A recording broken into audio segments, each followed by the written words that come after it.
Senator, I spoke with the other United States Senator from Texas, a member of the Senate Judiciary Committee, Senator John Cornyn. Senator, nice to speak to you, sir. Good to be with you, Greta. Senator, it's a big next 24 hours. Tell me, why do you think the country is so closely divided? We've had other close races before. I covered them all the way back to Florida before that, but it seems right down the middle. Well, it seems to me like a lot of our politics these days are more personality-driven rather than policy-driven. But the fact of the matter is there's a huge policy differential between what President Trump presided over during his first term and what I believe he would be like in a second term, and the path that we are on under the Biden-Harris administration, which, if you believe the polls, and I do, the vast majority of people believe the country's heading in the wrong direction. But this is perhaps something for a PhD dissertation. Why is it that people are so divided? But it's all going to come down to who shows up at the polling place tomorrow. Well, you have a very close Senate race, and you say Senator Cruz, your colleague. Are you surprised it's such a close race, or is it, I see different polls, different times. It's now a couple points, but are you feeling secure about his reelection? He's your party, and he's your guy. I believe Ted's going to win. I told Ted months ago, I said, the good news is, Ted, you're going to win. The bad news is it's going to be one of the most expensive Senate races in Texas history.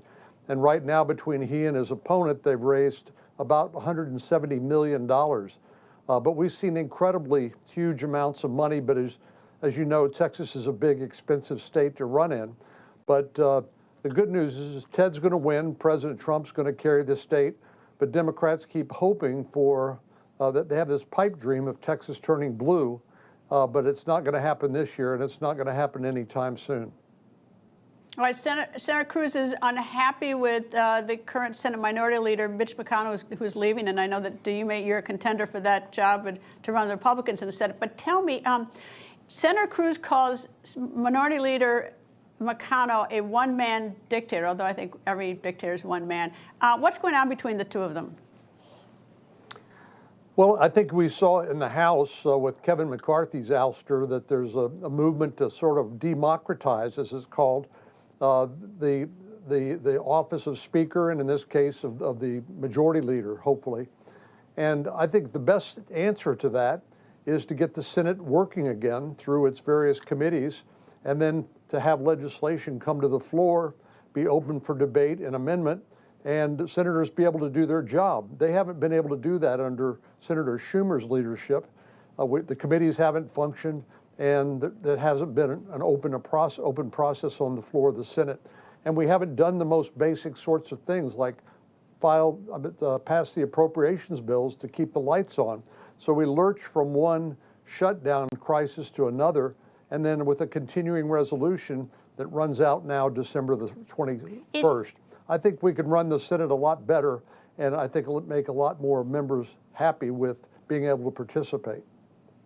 Well, it's interesting because the country's divided 50-50 essentially, and the Senate is divided 50-50 essentially, with a couple independents, changing, adding a little difference to it. But it's in many ways you do reflect the American people that way. But you also the polarization. There's a lot of hostility in this race among the American people, where you've got the same thing in the Senate.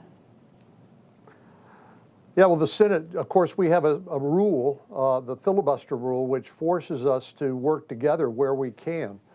Sometimes the most important votes you can cast is to kill bad bills, and I'm happy to do that. But I also look for ways to find common ground where we can.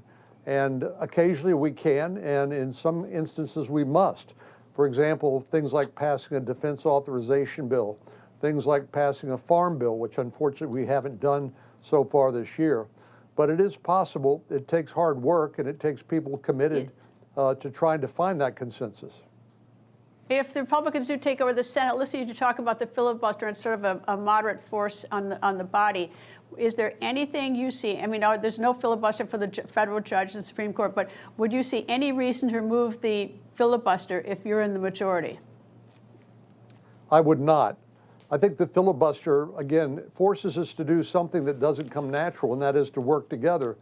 And the truth is, if you have the same rules as you have in the House, every 2 years with the new majority, you could basically undo what the previous 2 years and the previous majority had done. I think that's incredibly disruptive. It's hard to plan, particularly if you're an investor or a job creator trying to build a business. And so I think the filibuster plays a very important stabilizing role, even though it occasionally frustrates presidents and a majority that can't quite get to that 60-vote requirement. So nice to see you, sir. And of course, I know you'll be busy the next 24 hours, so we'll be watching what goes down in Texas, sir. Thank you. Thanks, Greta. People think news just happens. It doesn't. It happens because there's someone there to capture the moment, to explain it and share it. That's my job. I go where news breaks and give you the facts. Join me for The Record on Newsmax.